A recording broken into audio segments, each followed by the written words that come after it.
श्री शिवाय नमस्तुभ्यम। और आज की इस वीडियो में आप रसपान करेंगे श्रावण मास महात्म्य 27वां अध्याय, जिसमें आप करक संक्रांति और सिंह संक्रांति में किए जाने वाले कार्य सुनेंगे। चलिए शुरू करते हैं आज का यह 27वां अध्याय। तो बोलिए हर हर महादेव। ईश्वर बोले, हे सनत कुमार, श्रावण मास में करक संक्रांति तथा सिंह संक्रांति आने पर उस समय जो कृत्य किए जाते हैं उन्हें भी मैं आपसे कहता हूँ। करक संक्रांति तथा सिंह संक्रांति के बीच की अवधि में सभी नदियां रजस्वला रहती है, अतः समुद्रगामिनी नदियों को छोड़कर उन सभी में स्नान नहीं करना चाहिए। कुछ ऋषियों ने यह कहा है कि अगस्त्य के उदय पर्यंत ही वे रजस्वला रहती हैं। जब तक दक्षिण दिशा के आभूषण स्वरूप अगस्त्य उदित नहीं होते तभी तक वे नदियां रजस्वला रहती है और अल्प जल वाली कही जाती है। जो नदियां पृथ्वी पर ग्रीष्म ऋतु में सूख जाती हैं, वर्षा काल में जब तक 10 दिन न बीत जाए तब तक उनमें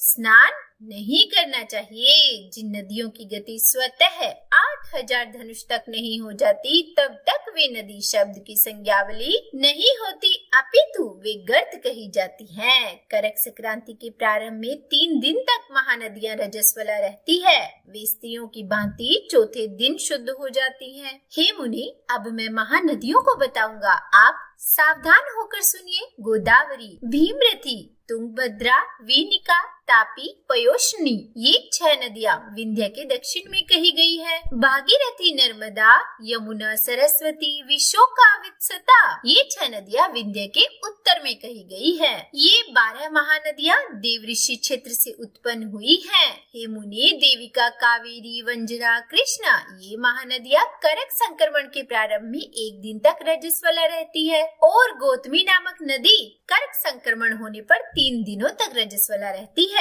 चंद्रभागा, सती, सिंधु, सरयू, नर्मदा, गंगा, यमुना, पलक्षजाला, सरस्वती, ये जो नाद संज्ञा वाली नदियां हैं वे रजो दोष से युक्त नहीं होती है। शोण, सिंधु, हिरण्य, कोकिल, अहित, घरघर और शतद्रु, ये 7 नाद पवित्र कहे गए हैं। धर्म द्रव्यमयी गंगा, पवित्र यमुना तथा सरस्वती, ये नदियां गुप्त रजो दोष वाली होती हैं, अतः ये सभी अवस्थाओं में निर्मल रहती है। जल का यह रजोदोष नदी तट पर रहने वालों को नहीं होता है। रजो धर्म से दूषित जल भी गंगा जल से पवित्र हो जाता है। प्रसवावस्था वाली बकरियां, गायें, भैंसे और स्त्रियां और भूमि पर वृष्टि के प्रारंभ का जल, ये 10 रात व्यतीत होने पर शुद्ध हो जाते हैं। कुएं तथा बावली के अभाव में अन्य नदियों का जल अमृत होता है। रजो धर्म से दूषित काल में भी ग्राम भोग नदी दोषमय नहीं होती है। दूसरे के द्वारा भरवाए गए जल में रजो दोष नहीं होता है।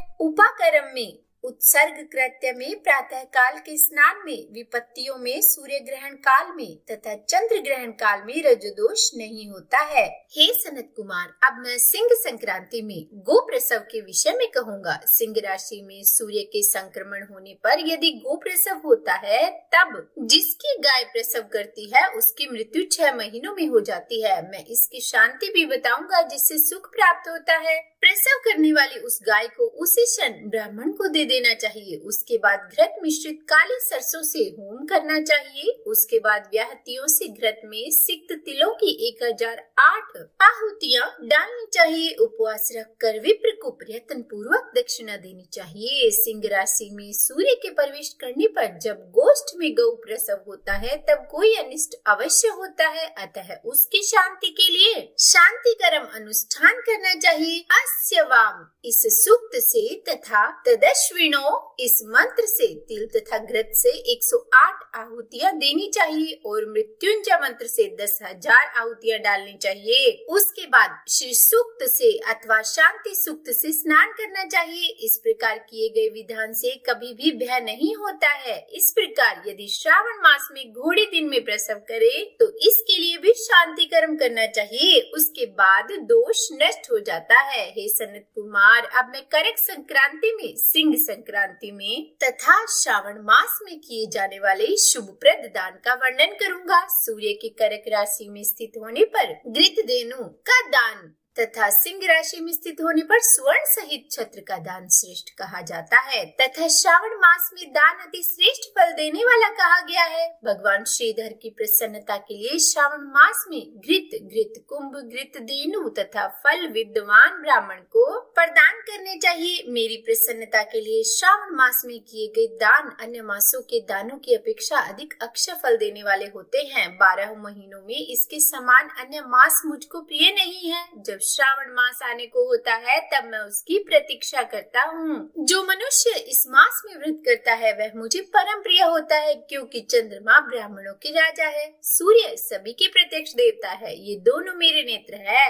करक तथा सिंह की दोनों संक्रांतियां जिस मास में पड़े उससे बढ़कर किसका महात्म्य होगा। जो मनुष्य इस श्रावण मास में पूरे महीने प्रातः काल स्नान करता है वह 12 महीनों के प्रातः स्नान का फल प्राप्त करता है। यदि मनुष्य श्रावण मास में प्रातः स्नान नहीं करता है तो 12 महीनों में किए गए उसके स्नान का फल निष्फल हो जाता है। हे महादेव, हे दया सिंधु, मैं श्रावण मास में उषा काल में प्रातः स्नान करूंगा। हे प्रभु, मुझे विघ्न रहित कीजिए। प्रातः स्नान करके शिव जी की पूजा करके श्रावण मास की सत्कथा का प्रतिदिन भक्ति पूर्वक श्रवण करना चाहिए। बुद्धिमान व्यक्ति इसी प्रकार से ही मास व्यतीत करता है। अन्य मासों की प्रवृत्ति पूर्णमासी प्रतिपदा से होती है, किंतु इस मास की प्रवृत्ति अमावस्या की प्रतिपदा से होती है। श्रावण मास की कथा के महात्म्य का वर्णन भला कौन कर सकता है। इस मास में व्रत, स्नान, कथा श्रवण आदि से जो 7 प्रकार की वंध्या स्त्री होती है वह भी सुंदर पुत्र प्राप्त करती है। विद्या चाहने वाला विद्या प्राप्त करता है, बल की कामना करने वाले को बल मिल जाता है, रोगी आरोग्य प्राप्त कर लेता है, बंधन में पड़ा हुआ व्यक्ति बंधन से छूट जाता है,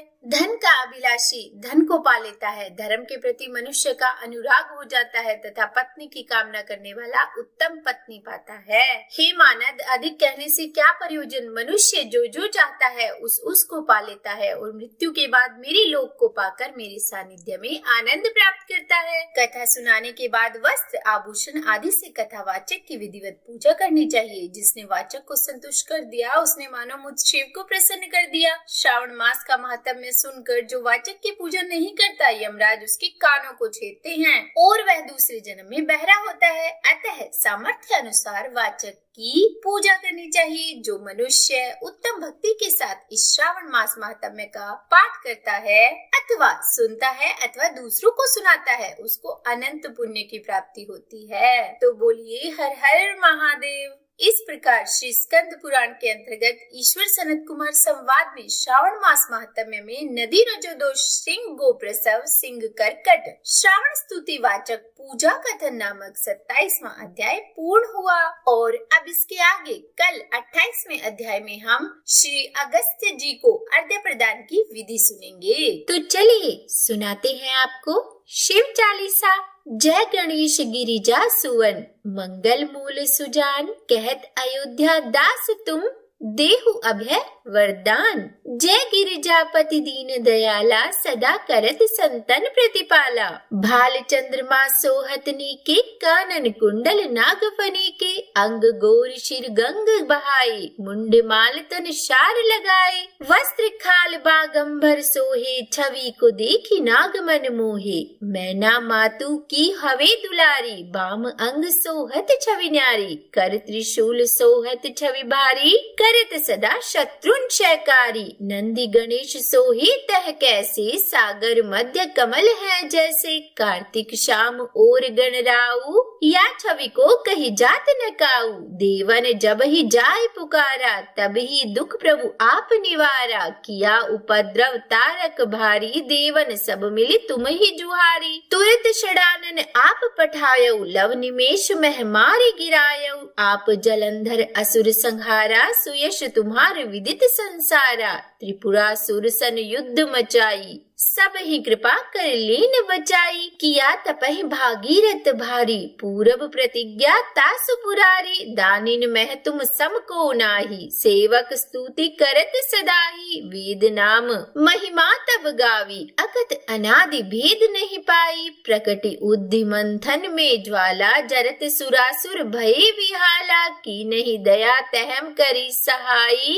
नीलकंठ तब नाम कहाई। पूजन रामचंद्र जब कीन्हा, जीत के लंक विभीषण दीन्हा। सहस कमल में हो रहे धारी, कीन्ह परीक्षा तब ही पुरारी। एक कमल प्रभु राखे उजोई, कमल नयन पूजन चहम सोई। कठिन भक्ति देखी प्रभु शंकर, भय प्रसन्न दिए इच्छित वर। जय जय जय अनंत अविनाशी, करति कृपा सबके घटवासी। दुष्ट सकल नित मोहि सतावे, भ्रमत रहो मोहि चैन न आवे। त्राहि त्राहि मैं नाथ पुकारो, यही अवसर मोहि आन उबारो। ले त्रिशूल शत्रुन को मारो, संकट से मोहि आन उबारो। मात पिता भ्राता सब होई, संकट में पूछत नहीं कोई। स्वामी एक है आस तुम्हारी, आए हरहु मम संकट भारी। आए हरहु मम संकट भारी, धन निर्धन को देत सदा ही। जो कोई जांचे सो फल पाही, स्तुति के विधि करे तुम्हारी। शमहु नाथ अब चूक हमारी, शंकर हो संकट के नाशन। मंगल कारण विघ्न विनाशन, योगी यति मुनि ध्यान लगावे। शारद नारद शीश नवावे, नमो नमो जय नमः शिवाय। सुर ब्रह्मादिक पार न पाए, जो यह पाठ करे मन लाई। तापर होत है शंभु सहाय, ऋणिया जो कोई हो अधिकारी। पाठ करे सो पावन हारी, पुत्रहीन कर इच्छा जोई। निश्चय शिव प्रसाद देहि होई, पंडित त्रयोदशी को लावे। ध्यान पूर्वक होम करावे, त्रयोदशी व्रत करे हमेशा। ताके तन नहीं रही कलेशा, धूप दीप नैवेद्य चढ़ावे। शंकर सम्मुख पाठ सुनावे, जन्म जन्म के पाप नशावे। अंत धाम शिवपुर में पावे, कहे अयोध्या दास आस तुम्हारी। जाने सकल दुख हरहु हमारी, नित नेम कर प्रातहि। पाठ करो चालीसा, तुम मेरी मनोकामना पूर्ण करो जगदीशा। मकसर छठी हेमंत ऋतु, संवत 64 जान। स्तुति 40 शिव ही, पूर्ण कीन कल्याण। तो बोलिए हर हर महादेव। उम्मीद करती हूँ आज की ये वीडियो आपको पसंद आई होगी। अगर अच्छी लगी हो तो वीडियो को लाइक एंड शेयर करके चैनल को सब्सक्राइब करना मत भूलिएगा। और कमेंट बॉक्स में ओम नमः शिवाय लिखना भी मत भूलिएगा। तो जपते रहिए हर हर महादेव।